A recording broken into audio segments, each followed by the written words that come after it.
Bismillah walhamdulillah wassalatu wassalamu ala rasulillah wa ala alihi wa sahbihi wa man tabi'a hudah amma ba'd.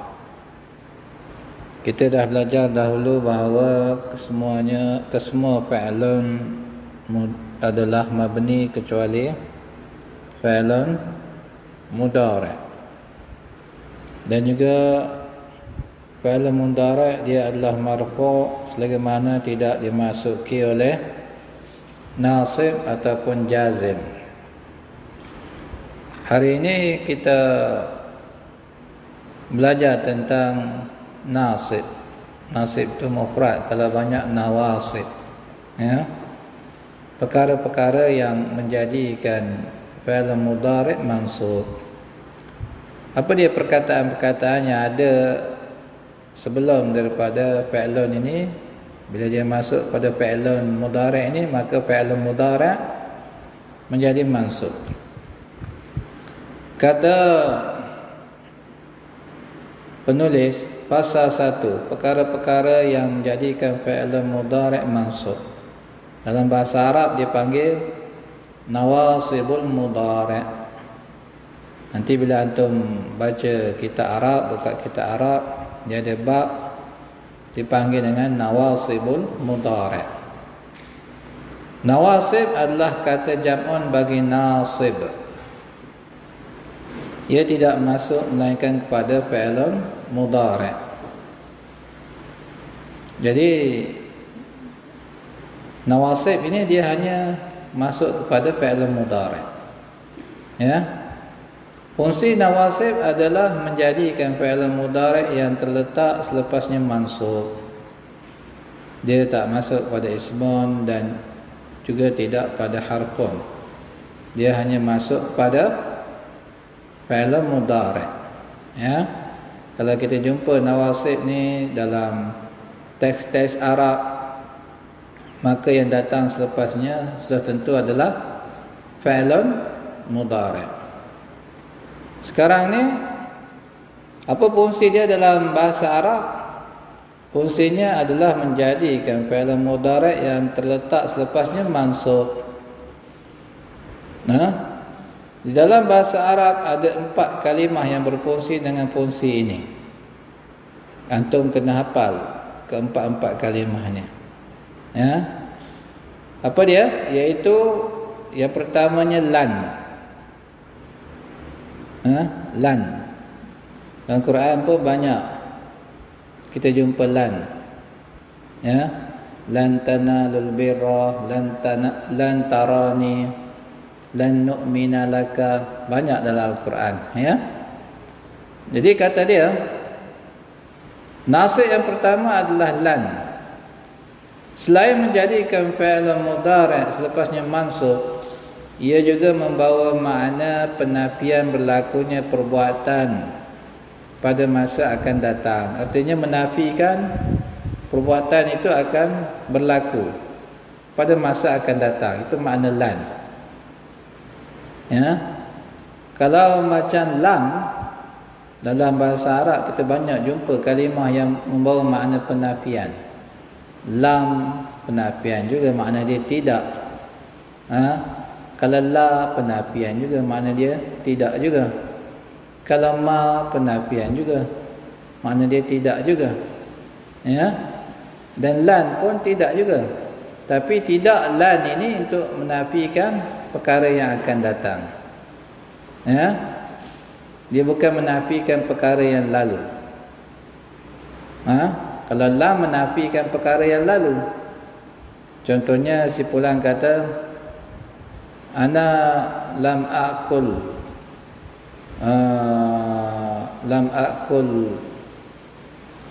at-tufah, contohnya. Saya tak makan apple. Artinya nak beritahu sebelum ni saya tak makan apple. Ya. Kalau lan untuk menafikan apa dia, perkara yang akan datang. Contohnya dia kata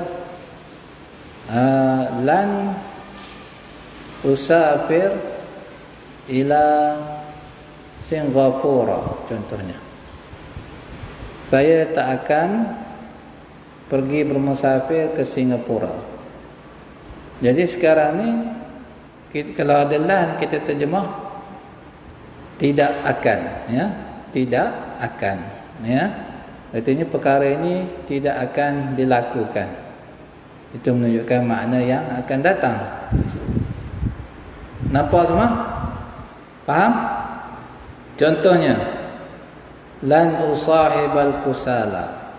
Saya tidak akan berkawan dengan orang-orang yang malas. Jadi akan datang ni saya tak akan berkawan dah dengan orang-orang yang malas. Kita pakai lan.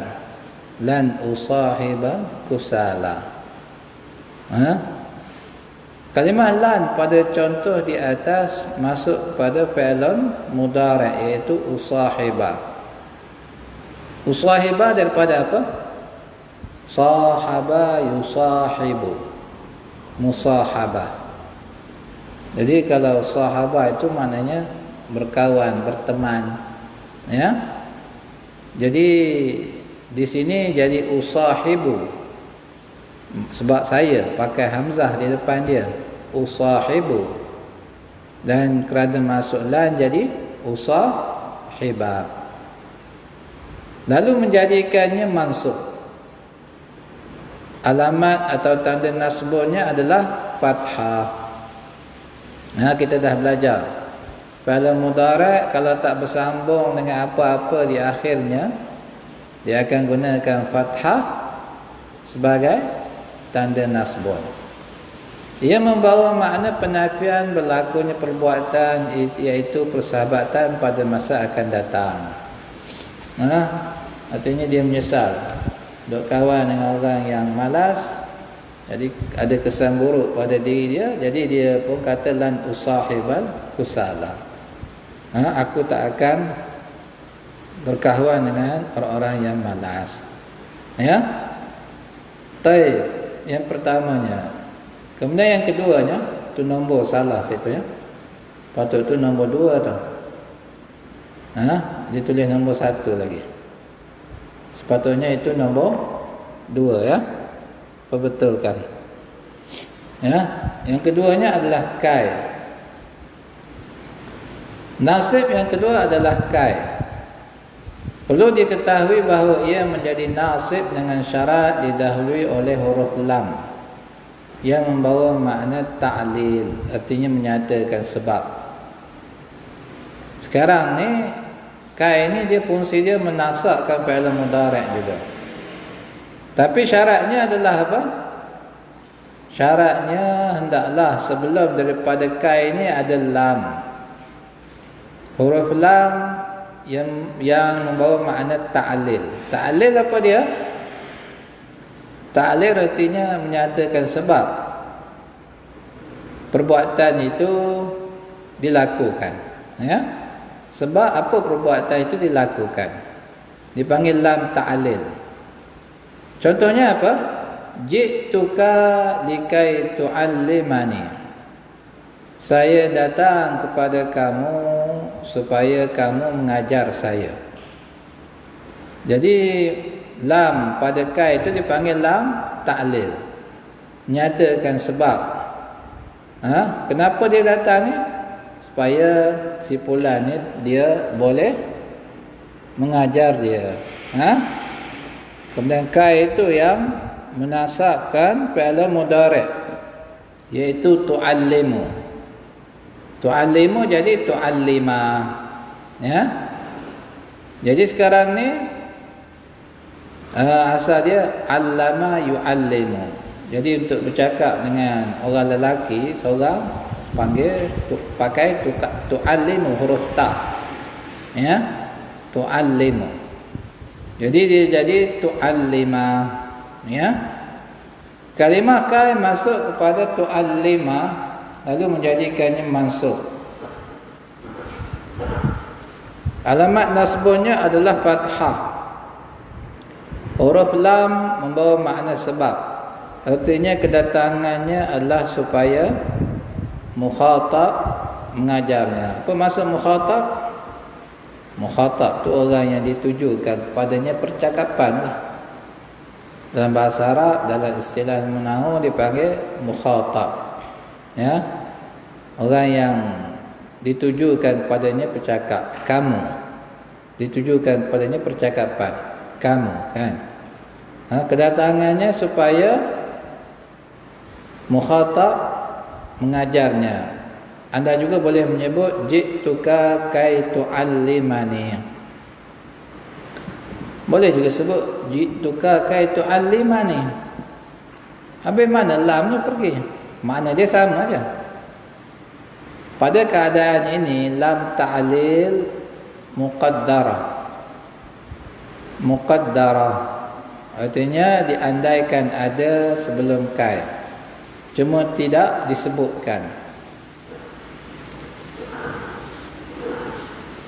Dalam ayat ada tapi tak disebutkan, itu dipanggil muqaddarah, ya. Asal dia likai juga, ya. Sebab apa kita takdirkan ada lam ta'lil? Sebab dia kata dah bahawa kai ini dia menasabkan fi'il mudhari' dengan syarat didahului oleh lam ta'lil. Di sini walaupun tak ada lam ta'lil, tapi kita andaikan ianya ada. Banyak di dalam ayat-ayat bahasa Arab kalimah yang ada tapi tak disebutkan, itu dia panggil apa? Muqaddarah, ya. Ada tapi tak disebutkan. Faham semua? Jadi antaranya adalah lam ta'lil ni tadi. Jadi kai di sini adalah salah satu daripada nawasibul mudhari'. Dia yang menasabkan fi'il mudhari' ni tadi. Dalam Quran pun banyak. Likai, banyak dalam Quran. Kalimah yang menggunakan kai. Likai la ta'saw ala ma fatakum. Jadi itu merupakan perkara yang perlu antum tahu. Artinya apa makna lam ta'lil dan apa fungsi kai di dalam bahasa Arab, ya. Kemudian yang ketiganya, itu nombor 2 tu tukar kepada nombor 3. Salah cetak lagi. Yang ketiganya idzan, ya. Idzan, nasab yang ketiga adalah idzan, ia membawa maksud jawapan atau tindak balas terhadap percakapan yang sebelumnya. Kalau bahasa kita, kalau jika begitulah, makna dia apa? Jika begitu ataupun kalau begitu. Artinya jawapan bagi percakapan yang sebelumnya. Ada orang cakap, contohnya apa? Nanti kita akan baca contoh dia. Si fulan ni cakap begini-begini, kemudian dia kata, kalau begitu, jadi dalam bahasa Arab pakai apa? Idzan, ya. Perlu diketahui bahawa idzan tidak boleh menjadi nasib melainkan apabila cukup padanya 3 syarat. Jadi maknanya sekarang apa? Idzan ni dia kena ada syarat untuk menasabkan fi'il mudhari'. Kalau ada 3 syarat ni, baru boleh jadi fi'il mudhari', selepasnya mansub. Kalau tak cukup syarat ni, tidaklah fi'il mudhari' selepasnya mansub. Ini antum kena teliti, ya. Bukan semua fi'il mudhari' yang datang selepas idzan tu mansub. Kalau ada 3 syarat ni baru ia mansub. Perhatikan kepada contoh di bawah dan syarat-syarat yang akan dinyatakan. Tengok pada contoh. Macam mana kita nak faham makna idzan ini? Seperti yang dinyatakan. Contoh dia apa dia? Qala Muhammad sa'azuruka ghadan insyaallah. Muhammad berkata, aku akan ziarahi kamu hari esok insyaallah. Jadi apa kata kawan dia? Qala Umar idzan ukrimaka. Jadi Umar pun kata, kalau begitu saya akan memuliakan kamu. Artinya kau akan layan kamu, sambut kamu dengan baik, kan? Jadi mana syahid dia sini? Idzan ukrimaka. Nah, idzan ukrimaka. Jadi sekarang kata penulis, ayat di atas merupakan contoh bagi idzan yang cukup syarat untuk menjadikan fi'il mudhari' selepasnya mansub. Ya. Kalimah ukrima mansub, syahid dia ukrima. Ukrima mansub kerana ia dimasuki oleh nasib, iaitu idzan. Ukrima daripada apa? Akrama yukrimu. Kalau untuk saya kita pakai hamzah, jadi ukrimu. Ha? Jadi bila masuk idzan jadi ukrima. Ya.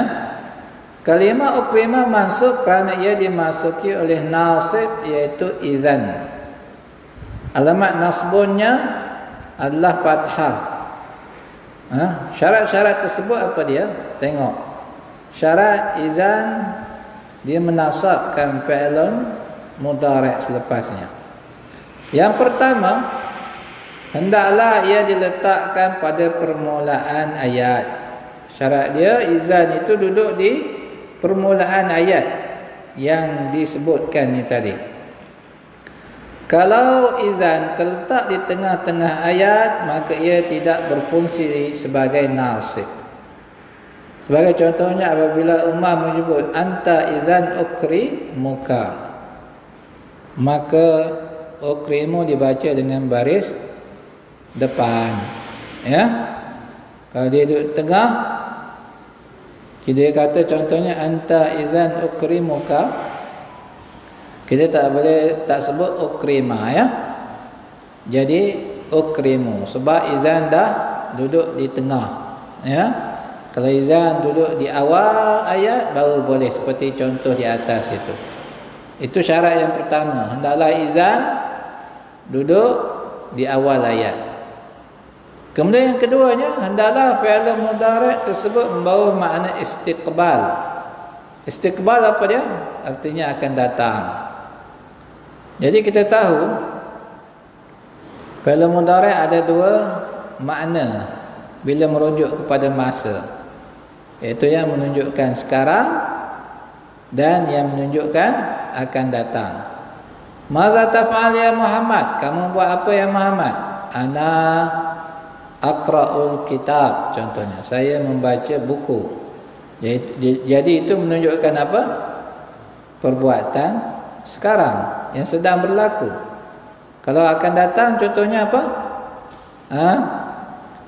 Mata tusafir ya Ali? Bila kamu bermusafir? Usafiru ghadan insyaallah. Saya akan bermusafir hari esok. Jadi usafiru di sini bawa makna apa? Akan datang. Dia belum buat lagi. Dia belum bermusafir lagi. Jadi kita tahu fi'il mudhari' boleh menunjukkan makna sekarang dan boleh menunjukkan makna akan datang. Dia kata kalaulah fi'ilun yang selepas idzan ini hendak dijadikan mansub, mestilah dia membawa makna apa? Istiqbal, iaitu akan datang, bukan membawa makna sekarang. Ya.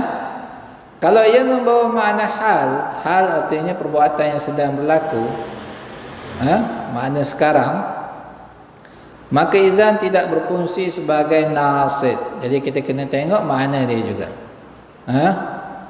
Contohnya apa? Qala Aliyun la uhibbul kadzdzab. Kata Ali, saya tak suka kan pembohong. Saya tak suka pembohong.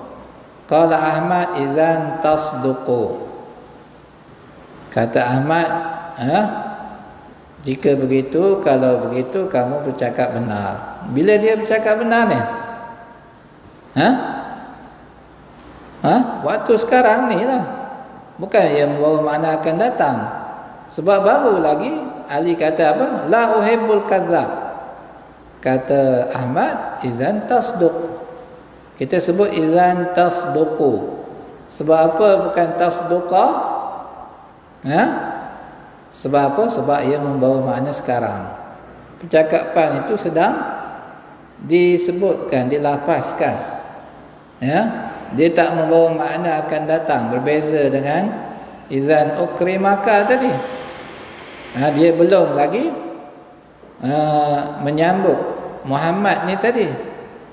Benda itu akan berlaku bila? Hari esok.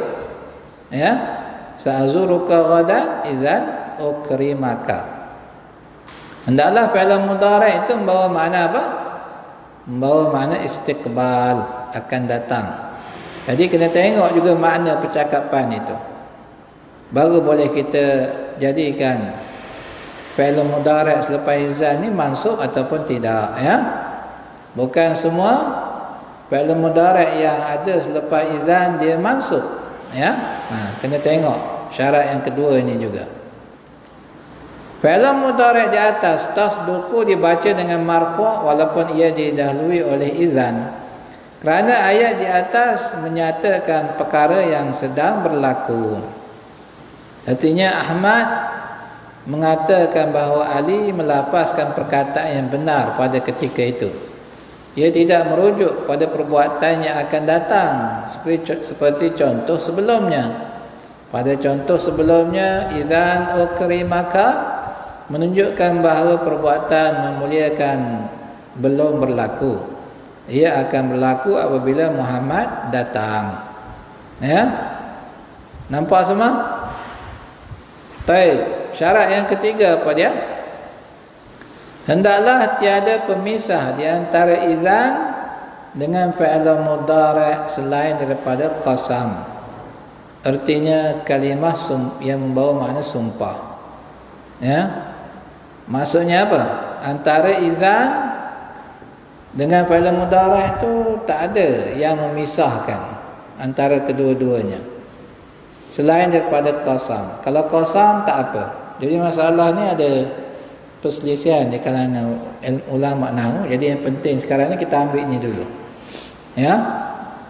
Kalau antara izan dengan fi'il mudhari' itu adalah kalimah sumpah. Kalimah sumpah apa dia?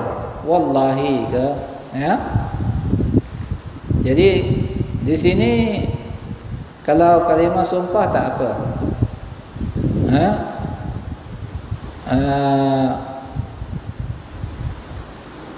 Bukan, maksudnya kalau selain daripada kalimah sumpah maka tak apa. Kalau kalimah sumpah kena jadikan fi'il mudhari' selepasnya marfu', Kalau dipisahkan dengan la contohnya, dipisahkan antara fi'il mudhari' dengan izan ni la nafiyah, la bawa penafian. Tetap dia menjadi mansub fi'il mudhari' ini. Kalau dipisahkan dengan qasam ini dia jadi apa? Dia jadi marfu', Kata dia sekali lagi kita baca, hendaklah tiada pemisah di antara izan dengan fi'il mudhari' selain daripada qasam, artinya kalimah sumpah. Sekiranya ada pemisah selain qasam, maka hendaklah fi'il mudhari' dijadikan marfu'.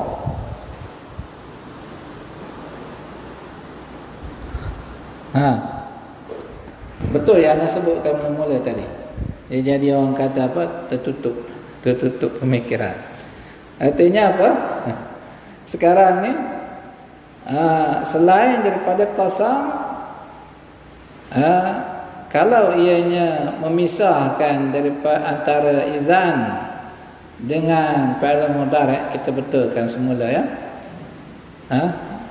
kalau yang memisahkan antara izan dengan fi'il mudhari' itu selain daripada qasam, maka hendaklah ianya fi'il mudhari' itu dijadikan marfu'.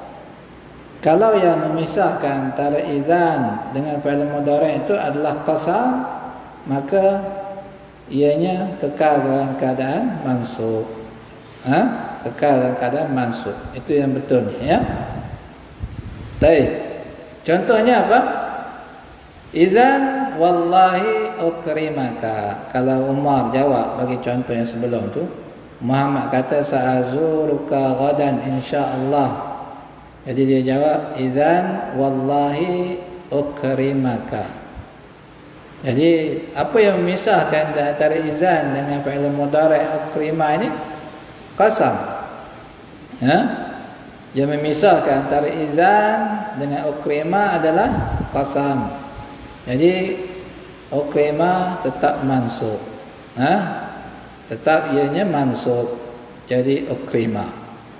Kalimah ukrima mansub kerana qasam tidak menghalang fungsi izan sebagai nasib. Nampak situ? Kemudian contoh macam mana yang dia tak menjadi mansub bila dipisahkan dengan selain daripada qasam. Contohnya dia jawab apa? Idzan ya Muhammad ukrimuka. Soalannya jawapan bagi kata-kata Muhammad yang sama, sa'azuruka ghadan insyaallah. Dia kata idzan ya Muhammad ukrimuka. Apa yang memisahkan antara izan dengan ukrimu di sini?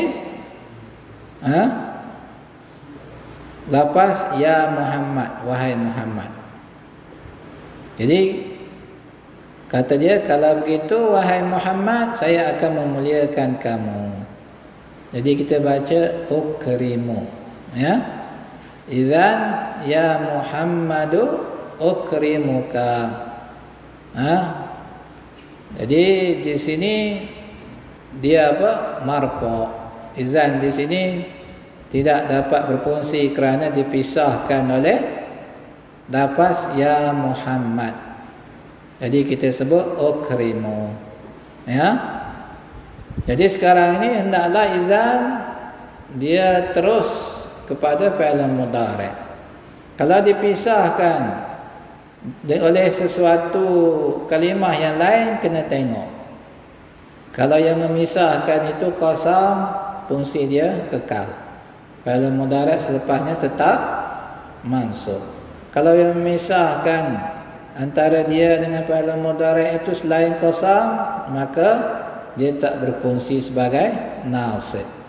Jadi fi'il mudhari' selepasnya tetap marfu', ya. Kata penulis, kalimah ukrimu marfu' kerana wujudnya pemisah, iaitu ya Muhammad, yang menghalang fungsi idzan. Ini merupakan pendapat sebahagian ulama nahwu. Ada yang menganggap an-nida itu ya Muhammad lah, seruan ni tadi, wahai Muhammad, ya. Ada yang mengatakan an-nida artinya kata seru tidak menghalang fungsinya. Artinya ada juga ulama nahwu kata tak apa kita sebut idzan ya Muhammad ukrimaka, sebut ukrima, kita tak sebut ukrimu. Tak apa juga kita sebut begitu. Jadi maknanya ada perbezaan pendapat, ya. Mereka kata seruan itu tidak menghalang fungsi izan. Oleh itu huruf mim pada kalimah ukrimu dibaca juga dengan baris atas, ya. Itu tiga syarat. Itu tiga syarat untuk menjadikan izan ini berfungsi menasabkan fi'lan mudhari', ya. Hafal itu insya-Allah nanti bila antum banyak membaca, antum akan nampak apa dia? Antum akan nampak bagaimana fungsi izannya. Yang ketiganya an. An ia dipanggil ummu nawasib. Apa makna ummu nawasib? Ummu tu ibu bagi sesuatu, kan? Dia panggil ummu. Ya. Mak pun kita panggil ummun, kan? Jadi dia ibu bagi nawasib. Apa maksud ibu bagi nawasib? Dia yang paling banyak sekali berfungsi menasabkan fi'il mudhari'. An kita jumpa banyak sangat dalam Quran ke hadis, banyak sangat jumpa an. Ya. Jadi dia yang paling banyak menasabkan fi'il mudhari'. Sebab itu dipanggil sebagai ummun nawasib, kerana ia paling banyak berfungsi sebagai nasib bagi fi'il mudhari'. Berbeza dengan nawasib yang sebelumnya, ada kalanya berbeza dengan nasib yang sebelumnya. Itu dhammah koma ke apa tu? Sepatutnya titik. Sepatutnya titik di situ ya. Nanti lu tengok lu ayat dia macam mana. Berbeza dengan nawasib yang sebelumnya, jangan betulkan lagi. Ada kalanya adalah zahirah, artinya disebutkan di dalam ayat, dan ada kalanya ia mudmarah, artinya disembunyikan. Betul ayat tu dengan koma. Ya. Jadi berbeza dengan lan dan izan dan juga kai. Lan, izan, kai ni dia tidak apa? Tidak disembunyikan. Dia tetap ada di dalam sebutan, di dalam ayat ya. Jadi kalau ada kalanya ia disembunyikan. Ya. Ada kalanya ia disembunyikan. Tak ada dalam ayat, tapi dia tetap berfungsi. Ya. Tetap dikira sebagai ada di dalam ayat tersebut. Faham semua? Baik. Kalau dia ada dalam ayat, dalam sebutan, dipanggil zahirah. Kalau dia disembunyikan, dipanggil apa? Mudmarah. Faham istilah ni? Kalau zahirah maknanya apa? Dia ada dalam sebutan, dalam ayat tu. Mudmarah artinya ianya disembunyikan, tak disebutkan dan tak ditulis. Tapi dia ada, ya. Pada hakikatnya ia wujud sebelum fi'il mudhari'. Pada hakikatnya dia ada walaupun tak ada dalam sebutan ataupun dalam tulisan. Contohnya apa? Ini contoh bagi yang menasakkan fi'il mudhari'. Yang pertama apa dia? Uridu an taqra'a hadzal kitab. Saya mahu kamu baca buku ini. Jadi di sini masuk pada fi'il taqra'. Taqra'u jadi taqra'a. Taqra'u jadi taqra'a. Jadi di sini zahirah ataupun mudmarah? Hantar. Zahirah ataupun mudmarah? Zahirah. Ada di situ. Uridu an taqra'a. Zahirah lah. Contoh yang seterusnya, darabtu hadzal kadzdzaba liyatuba. Saya memukul si pembohong ini supaya dia bertaubat. Mana syahid dia? Syahid dia liyatuba. Kenapa yatuba? Kenapa dia masuk? Lam ada menasakkan fi'il mudhari'. Huruf lam tidak kan? Huruf lam dia tidak menasakkan fi'il mudhari'. Bagaimana yatub boleh jadi masuk? Sepatutnya yatubu. Yang menasabkannya adalah an mudmarah. Asal dia li an yatuba. Li an yatuba. Ya. Jadi liyatuba, disembunyikan di situ. Dalam Al-Quran pun ada. Dalam Al-Quran pun ada an mudmarah. An yang menasakkan fi'il mudhari' yang mana ianya disembunyikan. Liya'lama ahlul kitab contohnya. Liya'lama ahlul kitab. Kenapa baris atas ya'lama? Sebab ada an mudmarah. Ya. Kemudian contoh yang seterusnya, qala Allah lam yakunillahu liyaghfira lahum wala liyahdiyahum sabila. Mana syahid di sini? Liyaghfira dengan liyahdiyah. Yaghfira kalau marfu' jadi apa? Yaghfiru. Kenapa jadi yaghfira? Siapa dapat? Kenapa jadi yaghfira? Ha. Apa dia? Ada an mudmara. Ha? Jadi asal dia macam mana kataannya? Li'an yaghfira. Ya. Itu asal dia. Ha? Jadi liyaghfira. Faham semua? Ha? Jadi sekarang ini kalimah taqra, yatub, yaghfir, yahdi.